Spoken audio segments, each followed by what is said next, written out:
Hello बच्चों। तो ग्राम गीत का मर्म मतलब हम लोग आज ग्राम गीत का मर्म चैप्टर समझेंगे, जो एक कठिनतम चैप्टर अध्याय में से एक है। तो ग्राम मतलब गांव, गीत मतलब गीत, और का मर्म का ग्राम गीत का क्या मतलब है, उसका क्या उद्देश्य है, ग्राम गीत क्या चीज़ है, आखिर ये कि इसमें क्या क्या खासियत है, इसमें मर्म क्या है, मर्म मतलब खासियत इसमें क्या है। ग्राम गीत का मर्म, ग्राम गीत की खासियत कहा जा सकता है। आइए सबसे पहले लेखक परिचय करें हम लोग, है ना। लेखक परिचय हम लोग करते हैं। तो लेखक इसका है लक्ष्मी नारायण सुधांशु। लक्ष्मी नारायण सुधांशु का जन्म 18 जनवरी को 1907 ईस्वी में बिहार प्रांत के पूर्णिया जिले के चंदवा रूपसपुर गांव में हुआ था। चंदवा रूपसपुर गांव में उनकी प्रारंभिक शिक्षा गांव और शहर दोनों में हुई। उन्होंने काशी हिंदू विश्वविद्यालय से हिंदी भाषा और साहित्य में एमए किया, मास्टर्स किया।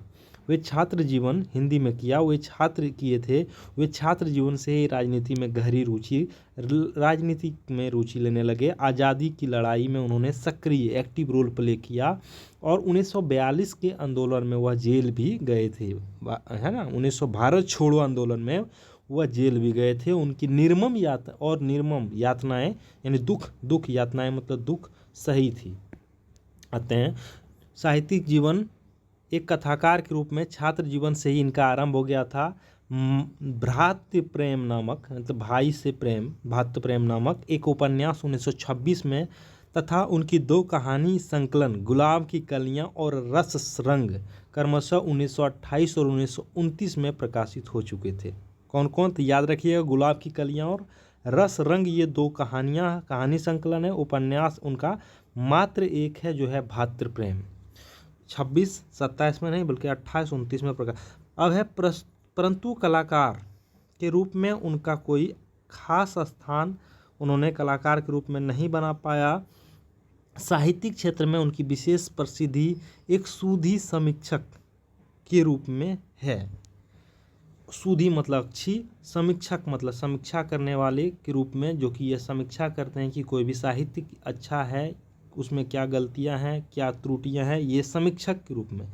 काव्य के अभिव्यंजनावाद और जीवन के तत्व और काव्य सिद्धांत उनके प्रसिद्ध ग्रंथ हैं।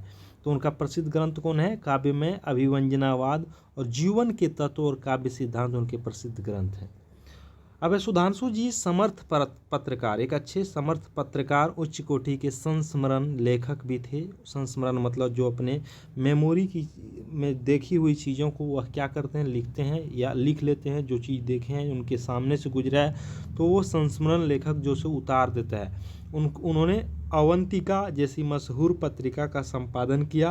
विशिष्ट साहित्यकारों और राजनेताओं से संबंध उनके संस्करणों का संग्रह है। व्यक्तित्व की झांकियाँ 1971 में प्रकाशित हुई, जो राजनेताओं से संबंध उनका संस्मरण है ना, व्यक्तित्व की झांकियाँ। वियोग उनका एक प्रसिद्ध गद्य काव्य है जिसकी रचना अपनी पत्नी की आकस्मिक निधन पर की थी। साहित्यिक रचना के अतिरिक्त अनेक प्रांतीय मतलब अलग अलग इलाके के, प्रांत मतलब छोटा इलाका, अपने आसपास के इलाके के बारे में लिखना। प्रांतीय और अखिल भारतीय मतलब ऑल इंडिया लेवल का साहित्यिक संस्थाओं में संबंध रहकर उन्होंने हिंदी की यथेष्ट सेवा की, मतलब हिंदी में योगदान दिया। बिहार के राष्ट्रभाषा परिषद के जन्मदाता या राष्ट्रभाषा परिषद का निर्माण जब हो रहा था तो उनमें से ये थे, उनकी गणना की जाती है। उनमें उनके संचालक मंडल का आजीवन सदस्य भी वह रहे थे। राजनीतिक के क्षेत्र में सुधांशु जी समान रूप से सक्रिय थे। वे बिहार विधानसभा का सदस्य भी रहे, विधानसभा सदस्य रहे, एमएलए रहे होंगे, और साथ ही सभापति और अखिल भारतीय राष्ट्रीय कांग्रेस के सदस्य भी रहे। सभापति भी रहे ना, सभापति स्पीकर साहब जिसको बोलते हैं हम लोग, वो भी रह चुके हैं। समझ सकते हैं वो राजनीति में कितने सक्रिय थे। भारत छोड़ो आंदोलन में भाग लिए, बाद में जाके विधानसभा चुनाव जीते, सभापति बने, अखिल भारतीय कांग्रेस समिति के सदस्य रहे। कितना जाने माने व्यक्ति थे उन्होंने कई शिक्षण और कला संस्थाओं की स्थापना की। वे एक साहित्यकार, राजनीतिज्ञ और सामाजिक कार्यकर्ता थे। प्रस्तुत निबंध सुधांशु जी का ग्राम गीत का मर्म यानी ग्राम गीत का मर्म का उद्घाटन करते हुए काव्य और जीवन उसके महत्व को निरूपण किया है। क्या है? काव्य और जीवन में उसके महत्व को निरूपण किया है कि काव्य और जीवन दोनों कैसे रिलेटेड है, दोनों काव्य का जीवन पर क्या महत्व है, ग्राम गीतों का क्या मर्म है, क्या उपयोग है, क्या आखिर ग्राम गीत कितना उपयोगी है, इसकी क्या खासियत है, मर्म उसमें क्या है, मर्म मतलब खासियत क्या है, ग्राम गीत का उद्भव, उसकी प्रकृति का अनुसंधान करते हुए उन्होंने प्रतिपादित किया। ग्राम गीत का उद्भव यानी ग्राम गीत का विकास कैसे हुआ, किस प्रकार से गीत बना, इन सभी चीज़ों को बेसिक रूप से अध्ययन किए और अनुसंधान करते हुए उन्होंने प्रतिपादित किया कि जीवन की शुद्धता और भावों की सरलता का जितना मार्मिक वर्णन, जितनी गहराई से वर्णन ग्राम गीतों में मिलता है, मार्मिक मतलब गहराई से वर्णन ग्राम गीतों में मिलता है, उतना प्रवर्ती कला गीतों में नहीं, प्रवर्ती कला गीत में नहीं, परवर्ती कला गीत है ना, उतना परवर्ती कला गीत में नहीं मिलता है। यानी कहने का मतलब है जितना ग्राम गीत से हमको अन्य प्रकार के गीतों से जानकारी नहीं मिलती है, उतना हमें उससे ज़्यादा शुद्धता और भावों की सरलता हमें ग्राम गीतों से मिलती है।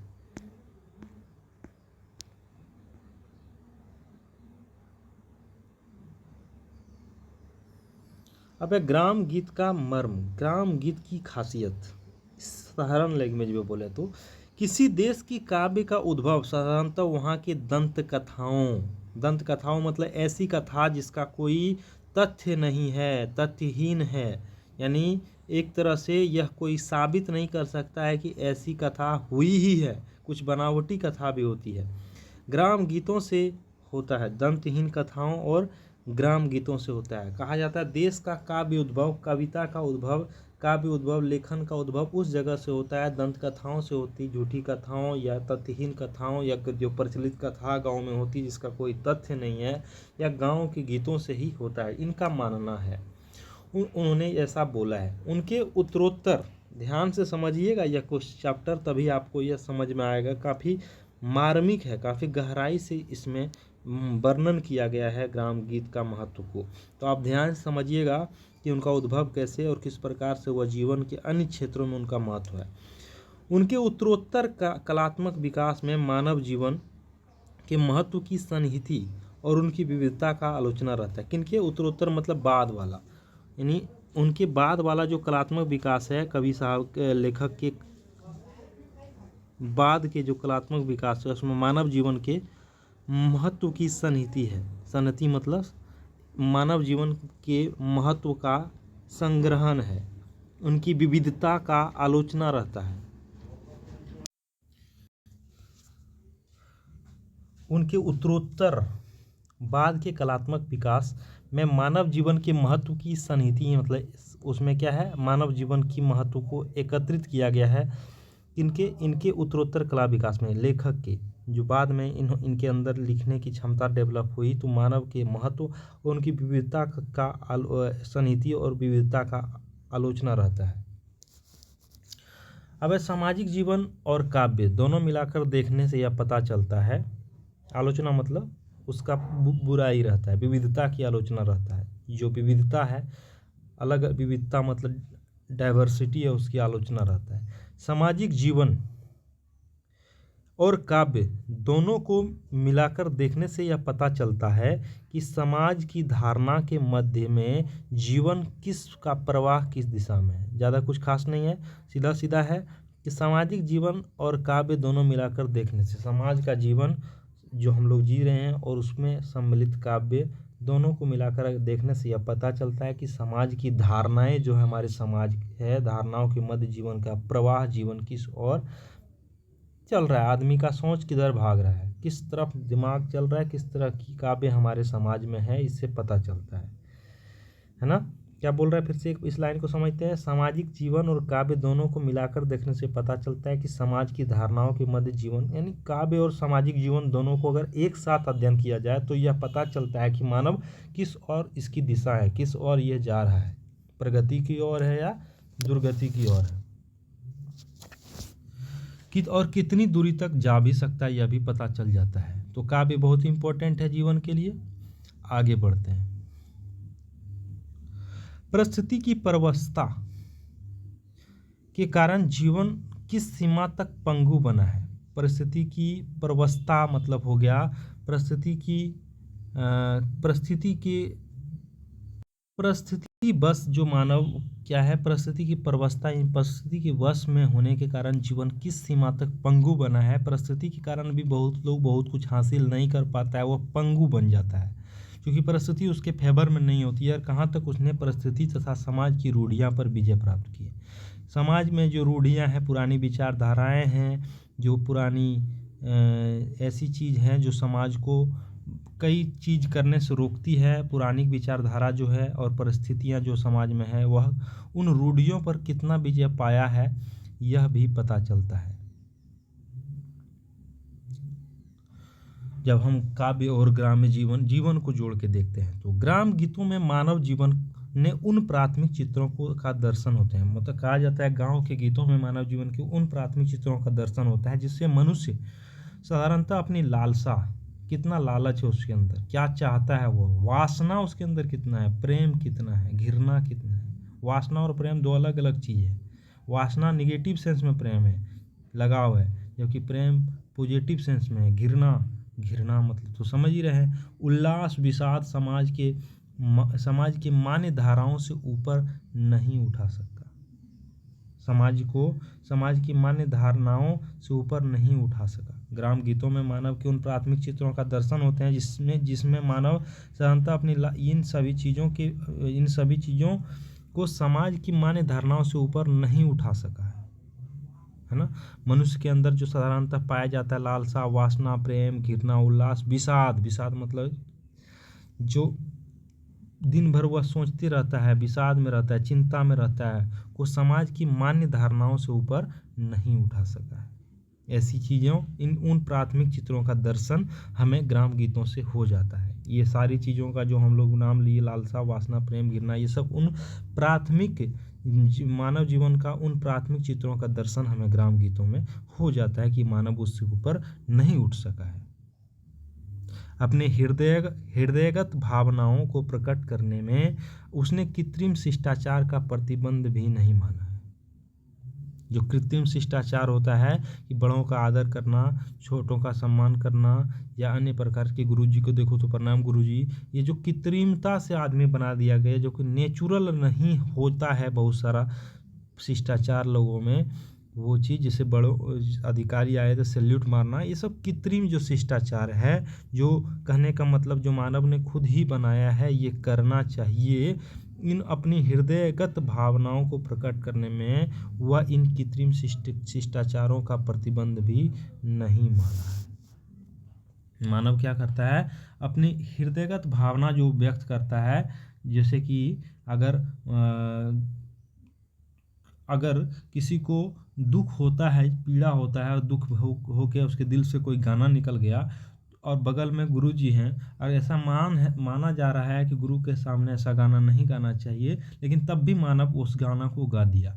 यही चीज़ है कि कृत्रिम शिष्टाचार को त्याग करके भी अपने हृदय की भावना को, उसकी प्रतिबद्धता को, उसकी प्रतिरोध को, उसकी प्रतिबंध को नहीं मानता है, और वह हृदयगत भावना को प्रकट कर देता है। उसमें सर्वत्र रूढ़िगत जीवन में ही नहीं, उनमें सर्वत्र मतलब सब जगह रूढ़िगत जीवन ही नहीं, प्रत्युत कहीं कहीं प्रेम भी है उनमें। किनमें रूढ़िगत मतलब पुराना जमाना से परंपरागत चीज़ ही नहीं है ग्राम गीतों में, बल्कि उनमें कहीं प्रेम भी है तो कहीं वीरता भी है, कहीं क्रोध, कर्तव्य भी बहुत रमणीय और ब्राह्य तथा अंतर विरोध दिखाया गया है। सारा चीज़ का मिश्रण है ग्राम गीतों में। प्रेम भी है, वीरता भी है, क्रोध, कर्तव्य को रमणीय और ब्राह्य तथा अंतर विरोध दिखाया गया है। हर चीज़ दिखाया गया है उसमें। अंतर विरोध भी है, किसी चीज़ का विरोध भी है अंदर से। अंतर विरोध किसी चीज़ का मानव विरोध भी करता है। बाह्य किसी रमणीय, बहुत ही अच्छा ढंग से ये प्रेम, वीरता, ये सब चीज़ को दिखाया है। ग्राम गीत में सब मिश्रण मिलता है। जीवन की शुद्धता और भावों की सरलता जितना मार्मिक मतलब गहराई से वर्णन ग्राम गीतों में मिलता है, उतना परवर्ती काल के गीतों में नहीं। परवर्ती काल मतलब हो गया यहाँ पे परिवर्तनशील काल, जिस तरह से परिवर्ती मतलब बाद का काल, या बाद में जो परिवर्तित काल आया, उसमें इन गीतों का जीवन गीत नहीं मिलता है, ऐसे गीत जैसे ग्राम गीत में मिलता है। इन सभी चीज़ों का वर्णन ग्राम गीत में जैसे मिलता है वैसे परवर्ती काल के गीतों में नहीं मिलता, यानी बाद वाल के काल के गीतों में नहीं मिलता है। आते हैं अगला पैराग्राफ। जीवन का आरंभ जैसे शैशव है। शैशव मतलब शिशु, छोटा रूप, छोटा बच्चा, वैसे ही कला गीत का ग्राम गीत शैशवा रूप है, यानी बचपन का रूप है। ग्राम गीत संभवतः वह जातीय आंसू कवित्व है। ग्राम गीत वह जातीय आंसू कवित्व है जो कर्म, पीड़ा और ताल पर रचा गया है। आंसू कवित्व मतलब ऐसा कविता जो तुरंत रचा जाए, वह जातीय है। ग्राम गीत तुरंत रचा जाता है जो कर्म, कीड़ा और ताल पर रचा गया। कुछ काम हो रहा है, कुछ खेल हो रहा है, उसी समय वह गीत रचा चला जाता है, रच देता है गांव के लोग ग्राम गीत। गीतों की उपयोगिता जीवन के महत्वपूर्ण समाधान के अतिरिक्त साधारण मनोरंजन भी ऐसा कहना अनुपयुक्त नहीं होगा। यानी यह जो गीत बनता है वह गीतों का उपयोग जीवन में महत्वपूर्ण समाधान ही नहीं करता है, बहुत सारे कष्टों को हरता है यह गीत, साथ ही साथ मनोरंजन भी कराता है। ऐसा कहने में कोई गलत बात नहीं है, अनुपयुक्त ना होगा। अगला है मनोरंजन के विविध रूप और विधियां हैं। स्त्री प्रकृति की ग्रस्त कर्म विधान जो स्वाभाविक प्रेरणा है। यानी स्त्री लोग का एक स्वाभाविक प्रेरणा क्या है कि वह घर की कार्य करेगी, कर्म विधान करेगी, जो स्वाभाविक प्रेरणा उसे खुद ब खुद मिलती है, उससे गीतों की रचना का भी अटूट संबंध है। स्त्रियां से गीतों का रचना का बहुत पुराना संबंध है, क्योंकि वह गृहस्थ का काम करती है और जो स्वाभाविक प्रेरणा से वह करती है, क्योंकि उन्हें लगता है यह काम मेरे लिए है, और उन्हीं कामों को करते समय भी वह कई बार गीत रचती है और गीतों का रचना अटूट संबंध है उनसे। चक्की पीसते समय, धान कूटते समय, चरखा काटते समय अपने शरीर शर्म को हल्का करने के लिए स्त्रियां गीत गाती है। थकावट को कम करने के लिए वह चक्की पीसते पीसते, धान कूटते कूटते, चरखा काटते काटते गीत गाया करती थी। अब तो धान चक्की उक्की जनरली गांव में भी नहीं पीसा जा रहा है, तो बहुत समय बदल चुका है, परवर्ती काल आ गया है, तो उन गीतों में उस तरह का गीत भी धीरे धीरे हमारे गांव से विलुप्त होते जा रहा है। तो ये स्त्रियां, पुराने ज़माने की स्त्रियां, हमारी दादी उदी का बात किया जा रहा है, उस समय उनका अभिप्राय साधारणतः यही रहता था कि परिश्रम के कारण जो थकावट आई रहती है उससे ध्यान हटाकर अन्यथा मनोरंजन में चित्त मतलब शरीर को संलग्न किया जा सके। बात समझ में आ रहा है? अगला बात है, इसके अतिरिक्त कुछ ऐसे भी गीत हैं जो उमंग भाव से गाए गए हैं। ऐसे भी उमंग भाव वाला गीत है जिसमें डांस उस करते हैं, नाचते गाते का ताली बजाते हैं, जैसे जन्म उत्सव मनाते हैं, मुंडन मनाते हैं, यज्ञोपवीत यानी जनेऊआ का जब उत्सव होता है उसमें भी महिलाएं गीत गाते हैं। विवाह के समय भी, पर्व त्योहारों में के अवसर पर भी जो गीत गाए जाते हैं उनमें उल्लास उमंग की प्रधानता रहती है। बात सही है। आगे बढ़ते हैं, इसमें कोई समझने वाली बात नहीं है। आगे बढ़ते हैं। उनके गीतों का मुख्य विषय पारिवारिक जीवन है। पारिवारिक जीवन का क्या तात्पर्य है? जैसे प्रेम है, विवाह, पोतहू, सास ससुर के बर्ताव, माँ भाई बहन का स्नेह आदि बातें गीतों में पाई जाती है। स्त्री प्रकृति के अनुकरण पुरुषों ने भी किया। हल जोतने, नाव खेने, पालकी ढोने आदि कामों के समय गाए जाने वाले गीत पुरुषों ने बनाए हैं। पुरुष ने भी हल जोतते समय गीत गाया है, गीत बनाया है, नाव खेते समय पुरुषों ने गीत बनाया है, गीत गाया है, पालकी ढोते समय भी गाया है। इन कामों को जो पुरुष करते हैं उसमें भी अपनी थकान को मिटाने के लिए उस प्रकार का गीत का निर्माण किए हैं। किंतु सब मिलाकर ग्राम गीत का प्रकृति स्त्रीण ही रही, यानी स्त्री से ज़्यादातर जुड़ी रही। पुरुषत्व का आक्रमण उन पर ना किया जा सका। ज़्यादातर ग्राम गीत स्त्रियों के द्वारा ही रचित है और स्त्री से ही रचित माना जाता है। पुरुष उतना ज़्यादा समृद्ध नहीं। लेखक ऐसा बोल रहे हैं, ऐसा ही है। स्त्रियों ने जहाँ कोमल भाव को ही अभिव्यक्ति की है, वहाँ पुरुषों ने अवश्य ही संस्कारवश प्रेम को प्राप्त करने के लिए युद्ध घोषणा की है। कहा जा रहा है कि स्त्रियां ने इन गीतों के निर्माण में जहाँ कोमल भाव की अभिव्यक्ति यानी एक्सप्रेस की है कोमल भाव से, वही पुरुष ने अपने संस्कारवश, पुरुष का क्या संस्कार है? पुरुष के अंदर संस्कार है युद्ध। ये वो अपने आप को मतलब कहने का मतलब एग्रेसिव दिखाना चाहता है, तो उसने युद्ध घोषणा की वाली गीतों को जोड़ा है। इस प्रकार मनुष्य, तो पुरुषों का गीत थोड़ा एग्रेसिव टाइप का होता है, जबकि महिला की अभिव्यक्ति कोमल भावों से होती है। ग्राम गीत का वर्णन है। अब इस प्रकार मनुष्य, इस प्रकार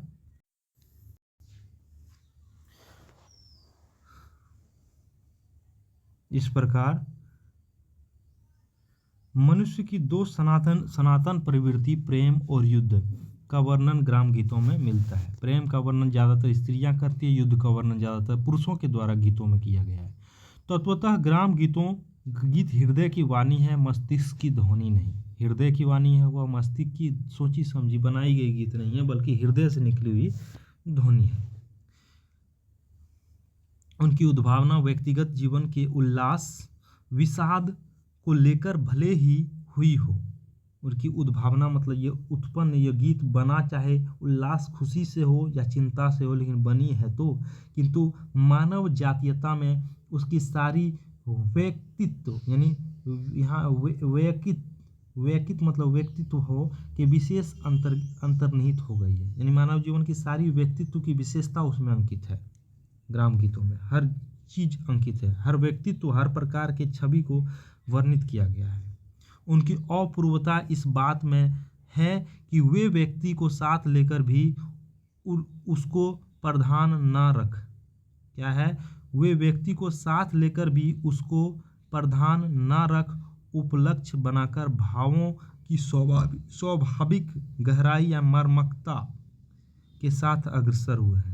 क्या बोला जा रहा है कि वे व्यक्ति को साथ लेकर भी उसको प्रधान ना रख, व्यक्ति को प्रधान यानी ना बनाकर, यानी कहने का मतलब महत्व उतना ना देकर उपलक्ष्य बनाकर भावों का स्वाभाविक मर्मता के साथ, यानी भावों से बना हुआ गीत है और भावों का स्वाभाविक मर्मता, स्वाभाविक गहराई, भाव से बना हुआ गीत है। कला गीत के अंतर्गत मुक्तक और प्रबंध काव्य दोनों का समावेश है। कला गीत के अंतर जो है मुक्तक और प्रबंध काव्य दोनों का संग्रह है, समावेश, दोनों शामिल है। मुक्तक भी शामिल है और प्रबंध काव्य भी कला गीतों में शामिल है। उनके इतिहास का अनुसंधान करने पर ग्राम गीत पर आकर ठहरना पड़ता है। इसमें संदेह नहीं है कि ग्राम गीत ने ही किसका बोल रहा है, इनके इतिहास, जो ये मुक्तक और प्रबंध काव्य, इनका इतिहास को जब खंगालते हैं तो बाद में ये पता चलता है कि ये भी ग्राम गीत से ही आया है।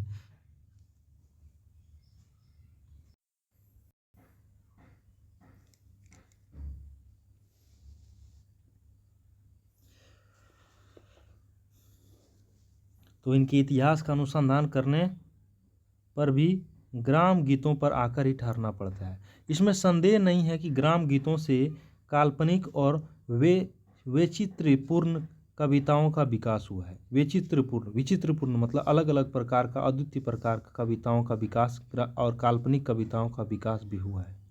ऐसी इसमें कोई संदेह नहीं है कि बहुत सारी कविताएं बिना हाथ फेर वाला कल्पना के आधार पर निर्मित कविताएं भी है। यही ग्राम गीत क्रमशः सभ्य जीवन के अनुक्रम से कला गीत के रूप में विकसित हो गई है। सभ्य जीवन जब आया तो जीवन के अनुक्रम से कला गीत के रूप में यही ग्राम गीत धीरे धीरे कला गीत के रूप में विकसित हो गई है। कला गीत मतलब अलग अलग कला के समय गीत गाए जाने वाले गीत, जिसका संस्कार अब तक वर्तमान है। ग्राम गीत का भी प्रथमतः व्यक्तिगत उच्छ्वास और वेदना को लेकर उद्गीत किया गया। कहा जाता है ग्राम गीत को भी पहली बार व्यक्तिगत उच्छ्वास और वेदना को उद्गीत किया गया, यानी गीत के माध्यम से उसके व्यक्तिगत मतलब उच्छ्वास और वेदना मतलब दर्द और उच्छ्वास मतलब खुशी को उद्गीत किया गया। किंतु इन भावनाओं ने समिष्ट मतलब मिलाकर देखा, इतना समिष्ट मतलब सभी का इतना प्रतिनिधित्व किया कि उनकी सारी व्यक्तित्व सत्ता समिष्ट ही सारी व्यक्तित्व सत्ता समिष्ट में ही तिरोहित हो गई। सारी व्यक्तिगत इसका मतलब है व्यक्तिक सत्ता समिष्ट में ही तिरोहित हो गई। इस प्रकार से उसे लोकगीत की संज्ञा दी गई। मतलब ऐसा है कि किंतु भावनाओं ने समिष्ट का इतना प्रतिनिधित्व किया कि उसका सारा व्यक्ति मतलब सभी व्यक्तित्व सत्ता समिष्ट में ही तिरोहित हो गई। इसके साथ ही तिरोहित हो गए, मतलब सारे व्यक्तित्व इसमें आ गए और इस तरह से पूरा व्यक्तित्व जो है हर प्रकार का व्यक्तित्व इसमें शामिल हो गया, चाहे किसी प्रकार से का व्यक्तित्व हो, किसी प्रकार का लोग हो, सब इस ग्राम गीत से जुड़ गए और सभी लोगों की बात इसमें कही गई है और इस तरह से यह लोक गीत की संज्ञा से प्राप्त हो गई। ग्राम गीत को कला गीत के रूप में आते आते कुछ समय तो लगा ही, पर सबसे मुख्य बात यह रही कि कला गीत अपनी रूढ़ियाँ बनाकर चले। कला गीत क्या चली? अपनी रूढ़ियाँ मतलब प्राचीन विचारधारा बनाकर चले। कला गीत का क्षेत्र जितना व्यापक तथा विस्तृत हुआ, उसके अनुसार यदि उसमें कुछ हद तक शास्त्रीय रूढ़िप्रियता ना रहती तो समरूपता का निर्वाह भी संभव ना होता। अगला है ग्राम गीत की रचना क्या है कि शास्त्रीय रूढ़िप्रियता ना रहती, मतलब कहा जा रहा है कि कला गीत में क्या है, शास्त्रीय रूढ़िप्रियता है, यानी पुराना क्लासिक रूढ़िप्रियता है, उसमें पुराना विचारधारा या पुराना जो उसके विचार है उसमें शामिल हैं कला गीत में। और अगर ये ना रहती उसमें तो समरूपता का निर्वाह भी संभव ना हो पाता। ग्राम गीत की रचना जिस प्रकृति या संकल्प का विधान था, कला गीत में उसकी उपेक्षा करना समुचित ना माना गया। कहा जा रहा है कि ग्राम गीत की रचना में जिस प्रकृति या संकल्प का विधान मतलब भेष था, कला गीत में उसकी उपेक्षा करना समुचित ना माना गया, उचित नहीं माना गया, मतलब उस चीज़ को उपेक्षा नहीं किया गया जिस प्रकृति और संकल्पना का विधान उसमें था ग्राम गीतों में, उसे कला गीत में भी उस स्टाइल को फॉलो किया गया जैसा ग्राम गीतों में जिस विधान, जिस कला, जिस स्टाइल से ग्राम गीत की रचना हुई। अत्यधिक संस्कृत और पुरस्कृत होने के बाद भी कला गीत अपने मूल ग्राम गीत संस्कार की कुछ बातों से मुक्ति ना पा सका, यानी अभी भी कला गीत जो भी है उसमें ग्राम गीत का लय पाया ही जाता है, उसे छोड़ा नहीं, मुक्ति नहीं पाया जा सका, उस समय तक संभव भी नहीं। अब जब तक मानव प्रकृति को ही विषय मानकर काव्य रचनाएं की जाती रहेगी। ग्राम गीत से कला गीत में परिवर्तन में एक बात उल्लेखनीय रही कि ग्राम गीत की रचना में जो प्रकृति स्त्रीण थी यानी स्त्री थी, वह कला गीत में आकर कुछ पुरुषपूर्ण हो गई, यानी कला गीत में आते आते क्या हो गई, वह पुरुषपूर्ण हो गई। जो स्त्री ग्राम गीत में ज़्यादातर स्त्रीण हैं, स्त्री पर आधारित गीतें हैं, वही कला गीत में आते आते पुरुषपूर्ण भी हो गई।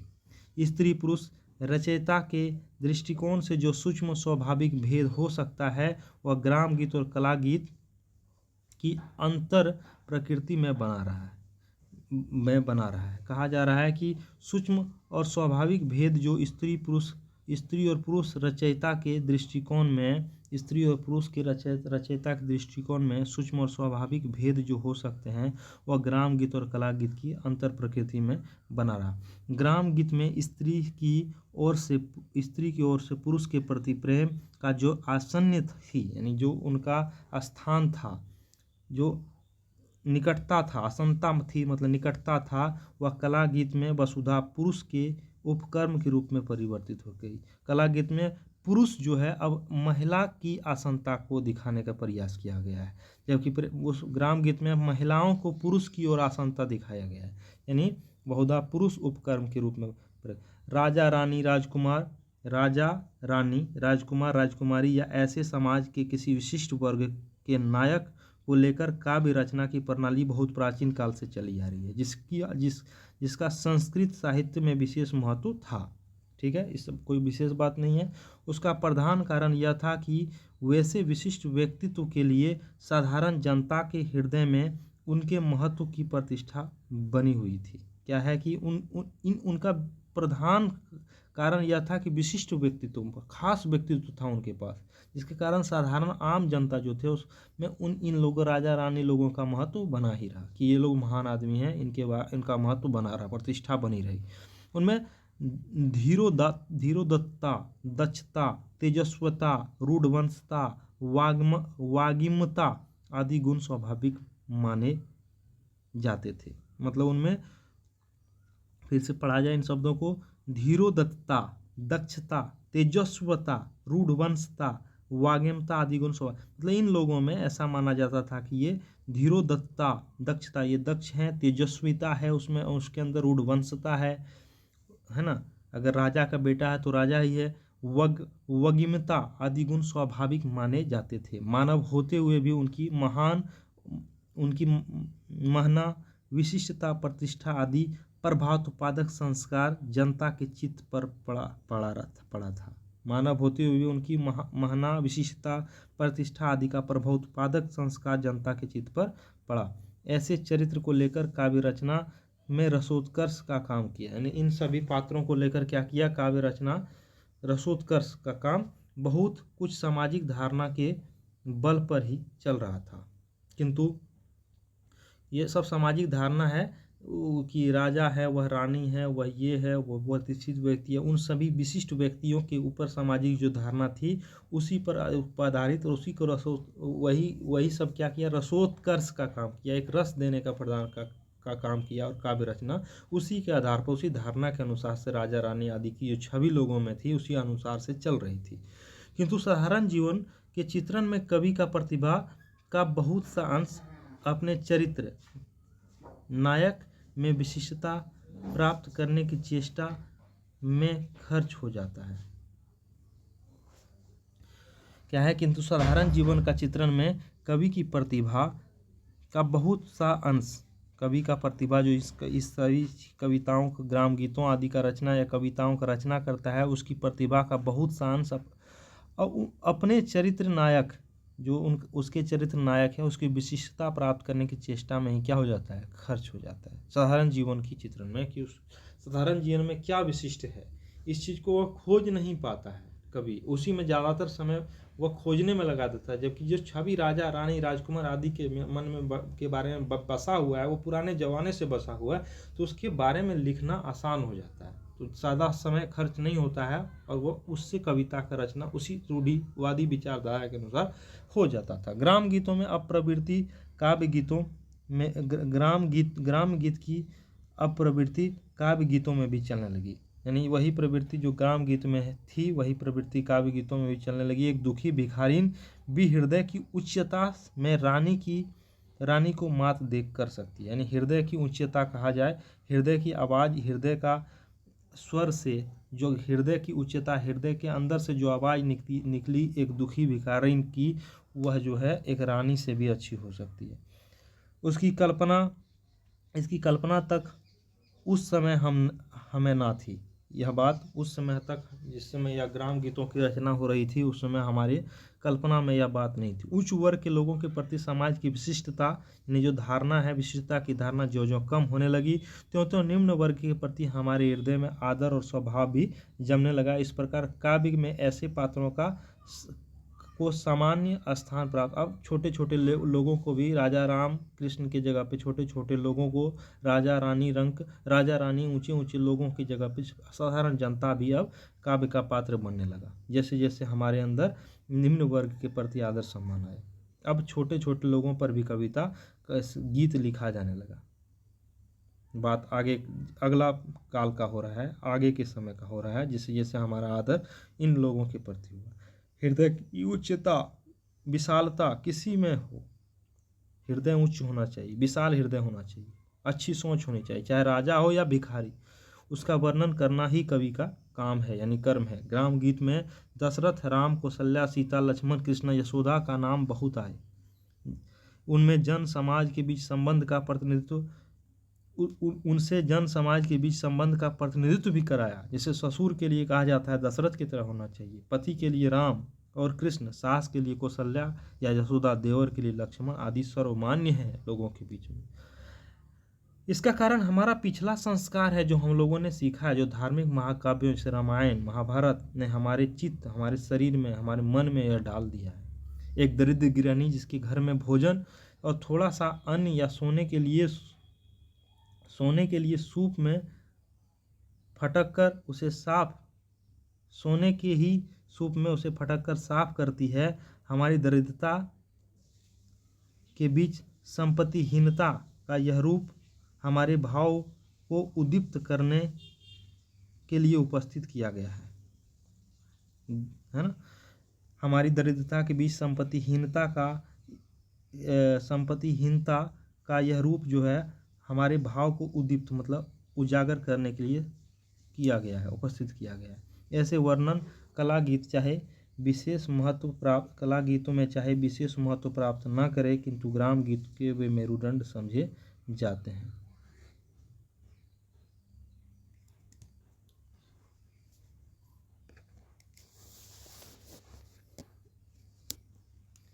क्या कहा जा रहा है कि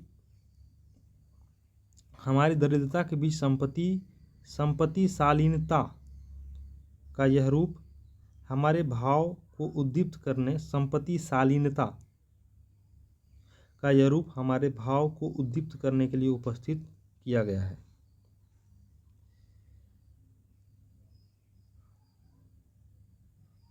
फिर से एक बार यहाँ पढ़ते हैं। एक दरिद्र गृहिणी भी जिसके घर में भोजन के लिए थोड़ा सा अन्न है, सोने के सूप में फटक कर उसे साफ करती है। अन्न थोड़ा सा है लेकिन उसे अगर सोना के सूप में साफ कर रही है उसे, तो हमारी दरिद्रता के बीच संपत्तिशालीनता का यह रूप हमारे भाव उद्दीप्त करने के लिए उपस्थित किया गया है। यानी यहाँ यह है कि संपत्तिशालीनता का यह रूप जो है कि ऐसा हमारे भाव को उद्दीप्त कर रहा है कि इसके पास अन्न नहीं है, लेकिन अगर सोने के सूप में उसे फटक रहा है तो हमारे मन में उसके प्रति अच्छा एक तरह से भाव उत्पन्न होगा, उद्दीप्त होगा।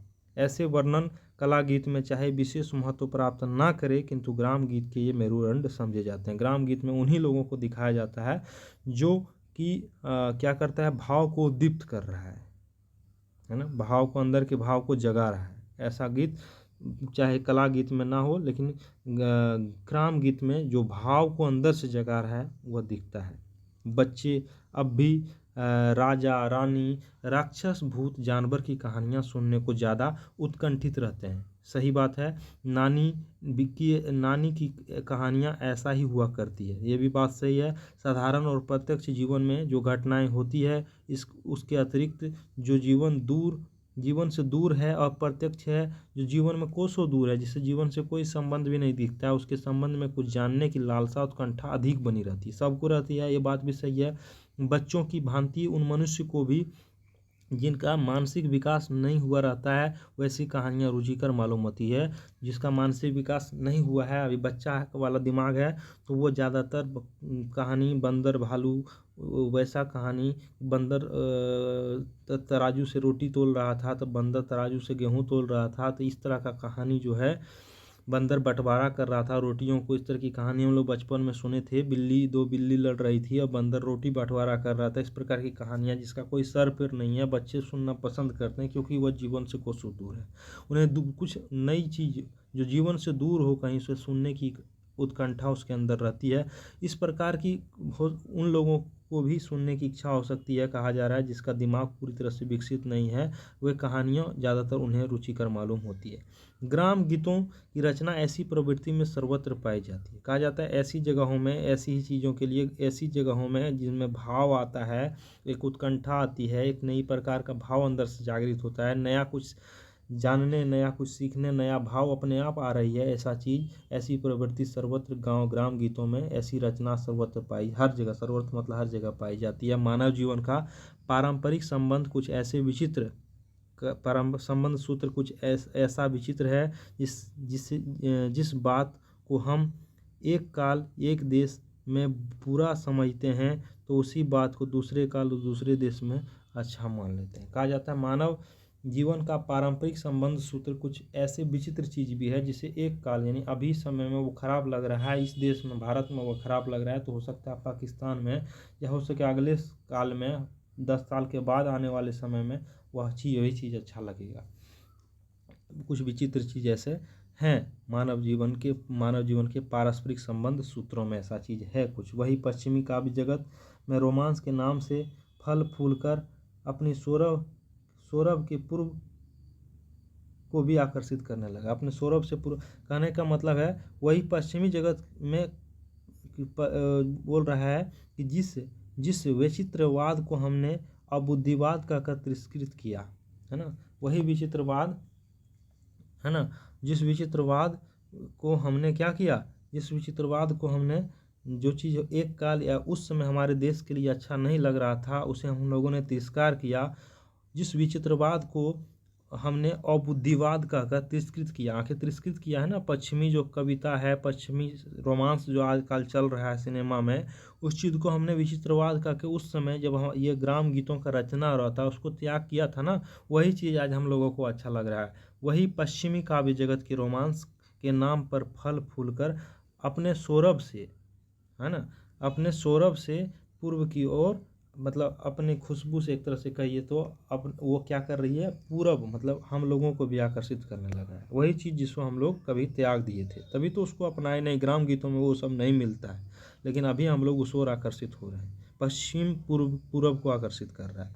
प्रेम दशा जितनी व्यापक और विधायीन होती है, जीवन में उतनी और कोई स्थिति नहीं। यानी कहा जाता है कि प्रेम दशा, प्रेम के बारे में वर्णन जितनी व्यापक और विधायिनी होती है, विधायिनी मतलब ज्ञान से भरी हुई होती है, जीवन में उतनी कोई स्थिति भी नहीं होती। प्रेम विरह की समस्त प्रकृति के साथ जीवन में जो प्रेम या विरह में समस्त प्रकृति के साथ जीवन की जो समरूपता देखी जाती है, वह क्रोध, शोक, उत्साह, विस्मय, जुगुप्सा आदि में नहीं। यानी प्रेम और अलगाव, विरह मतलब अलगाव में समस्त प्रकृति जीवन, पूरे जीवन में एक ही प्रकार का चीज़ दिखता है, चाहे किसी भी रूप में वह विरह हो, किसी भी रूप में वो प्रेम हो।